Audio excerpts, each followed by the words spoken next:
Hey, what is up everybody? Kilryan here bringing you another video, and this time I want to do a first impression on Tree of Savior. For those of you who don't know what Tree of Savior is, it is a MMORPG which is the quote-unquote spiritual successor of Ragnarok Online.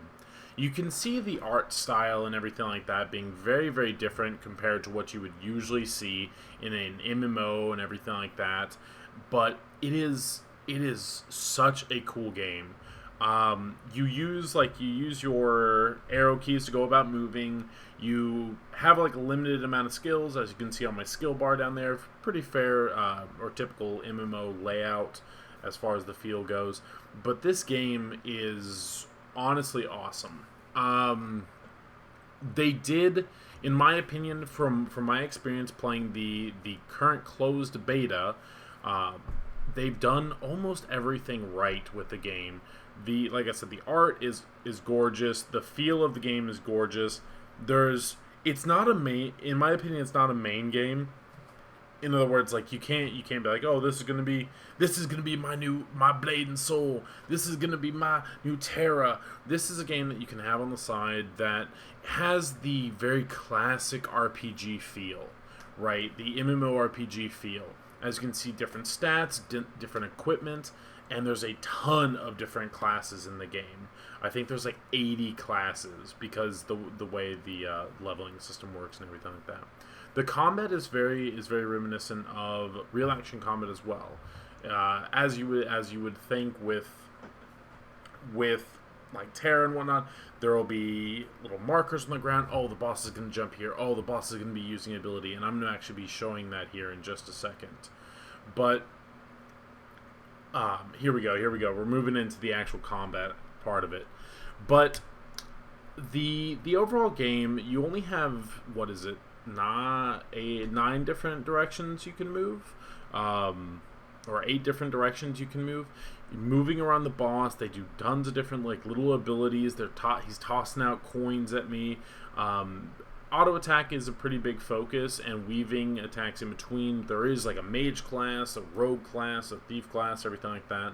But overall, I really just wanted to make a video showcasing a little bit of what Tree of Savior was like, what Tree of Savior offers to people. And like I said, I don't think it's going to be a main game for a lot of people, but it is planning on being free to play, and I think that this is going to be a game that I'm definitely going to have on the side. It brings you back once again to that old RPG feel, and they are kind of ruthless, guys. I'll be completely honest. This is Korean MMO, like old school stuff, right? What we used to think like holy shit grind fest, Tree of Savior is a grind oriented game. However, there are actually thousands of quests to go about leveling. The max level's like fucking 700 or some shit, and you can actually maximize your character if you chose to grind enough. A lot of different items that you're going to be looking, like your gear progression and whatnot. There are like loot drops, but it's not a loot drop in a sense of like, it's not like you're, oh, I'm gonna go run this instance and get my kill this one boss, and oh, all of a sudden, bam, I got my full fucking gear, or like I'm gonna go get this token and just instantly turn that in for my new sword. It's not like that. It is, okay, I want to, like, you do get flat weapon drops, especially in the lower levels, like all the stuff that you're going to be seeing me doing right here. I actually have obtained through loot drops actually on mobs, or purchasing it from other players on the auction house. But as far as like cosmetics, there's tons of different like little headpieces you can get in the game. Like you see right here, my character has like a little hat on. That's a rare drop off an NPC. You see I killed a boss, boom, I got that shield. There's a lot to the game, and as you can see here, this is like normal mobs, like how you'd go about killing normal mobs and whatnot. So there's tons of mobs packed in a little, all tight knit together. It's really, it feels nice. It feels nice when you kill things. But what I was saying about loot drops and whatnot is you're gonna find like, okay, this mob has a 0.1% chance to drop this sword that I want. I'm gonna kill, I'm gonna kill 500 of these. I'm gonna kill 400 of these. I'm gonna get this item that I want. And I personally, I think that is a very rewarding system, right? I think it's a good system in terms of to keep a side game, because it makes it to where like grinding is definitely an option, rather than having to quest through stuff. It rewards a lot of, like, if you're doing big groups of stuff, like trying to group up as many mobs as you can, trying to create builds that are more optimal for AoEing. And one thing that I actually want to touch up a little bit more on is the class system. So at the beginning of the game, you choose between 4 different classes. You can be a swordsman, you can be a archer, a mage, or a cleric. Okay. You would think, okay, that doesn't, those sound like really, really straightforward. That sounds really like plain. But what happens is you have a separate level from your actual character level, which gives you your stats, like your strength, your intelligence, your health, or constitution is what they say, like stamina. And then you have your class level. Right here, what you're actually seeing is me. I'm a barbarian. And if you look in the bottom left and the bottom right, the bottom left is my actual level, which I'm level 57. But then I'm only a level 5 barbarian. This is these coincide. You're not having to farm specific mobs to get whatever level, and then farm these mobs to get my actual skill or class level.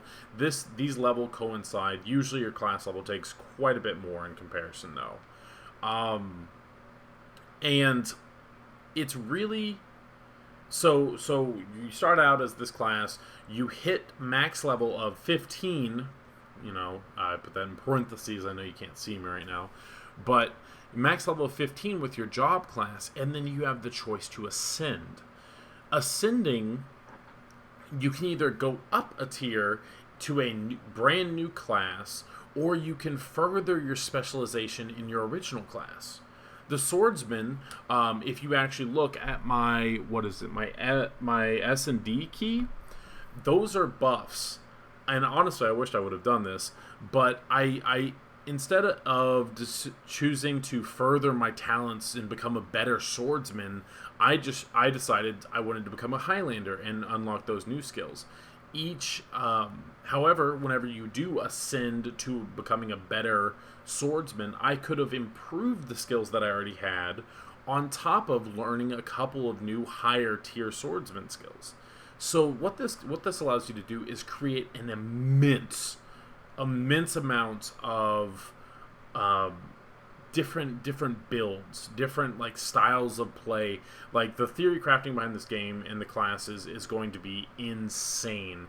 There are 80 classes, because each individual class, the swordsman, has 9 tiers, which in each of those tiers has 2 different classes you can choose from if you decide to go 1 all the way up. In other words, like one rank of swordsman, 1 rank into Highlander, 1 rank into barbarian, 1 rank into I don't know what's beyond this, because that's where I'm at right now. Or I can choose to specialize further in the class in my class that I'm enjoying. You know what I mean?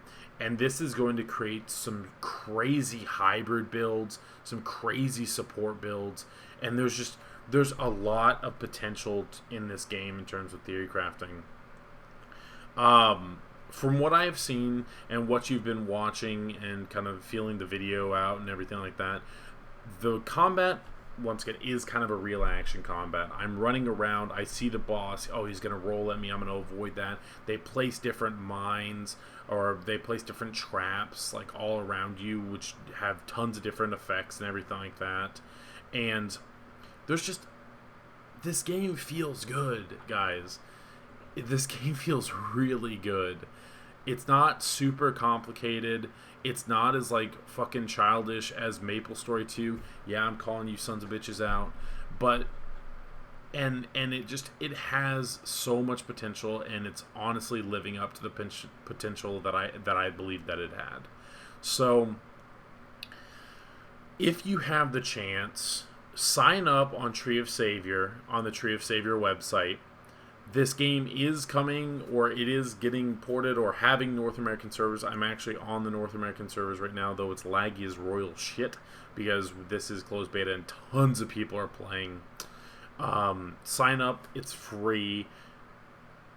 Just playing through the game, having it as a side game, just kind of doing that in between like Blade and Soul closed betas, because that's what I'm going to be doing.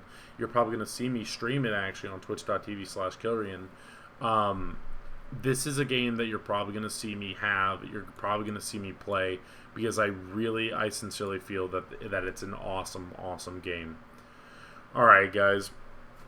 So that's the end of the video. I'm actually surprised I was able to talk for the full 11 minutes straight. Hopefully, I covered enough information for you guys. You'll probably be seeing guides from me in the future and whatnot as well. But hopefully you enjoyed it. If you have any questions, leave them in the comments down below. If you found this video informational, or if you liked the kind of first impression, you liked giving this game some attention, make sure to click the like button, share it with people.